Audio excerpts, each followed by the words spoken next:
Time for some gaming on your favorite breakfast show this morning, and for this morning's game review, we're stepping into the post-apocalyptic world with the second installment of Tom Clancy's Division series, Division 2. It is an action RPG game where various factions fight for power in a ruined Washington, D.C., and it's your job as a Division agent to save it. Gareth Woods, our gaming guru, back with us, my brother, looking good.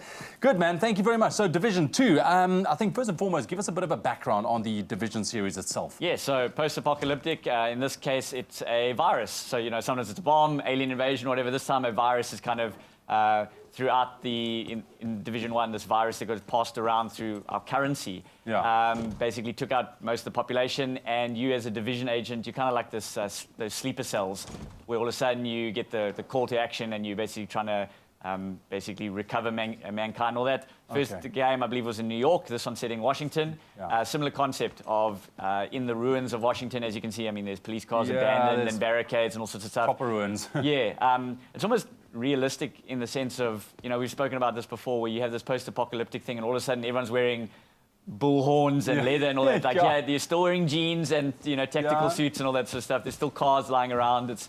And, you know, dogs roaming the streets, as you can see there. But yeah, essentially you're trying to regain order because there are all these factions fighting over Washington and, you know, trying to take control. I see. But it looks cool. Yeah, graphically it's amazing. It's very cool, man. Is it online game only, or? Yeah, so it's one of those games where it's sort of like you log onto the server and there are other players kind of enjoying the world with you. So it's all, I mean, those are all what you call non-player characters there. These are bad guys there. But I can, for example, call in help from friends and all that to, you know, if I'm stuck on a certain section, or if I want to play with, you know, friends just to have a kind of more social experience. But essentially, it's a single-player game in a online environment. Kind of environment, exactly. Okay, there's a lot of dogs roaming around. I've seen like 4 already. Luckily, they're friendly, Good, okay, they're friendly. Nothing happens to them either, which is good. Obviously, this is an open-world game. And the thing is with open-world games, what I've kind of experienced as well is if you've been playing it for a while, it gets kind of, you know, kind of boring. You know, you've seen it, you know, you don't know where to go. It's really big, some of the new games that's coming out as well. How are they keeping things fresh and engaging? Yeah, so I think open worlds often suffer from a case of going, they create this world and then go, now you must find how to play it, like giving you a sandbox and going, now you use your imagination. Build something, you know, with the good ones, what they do is they have a very strong narrative that like drives you through the story the whole way.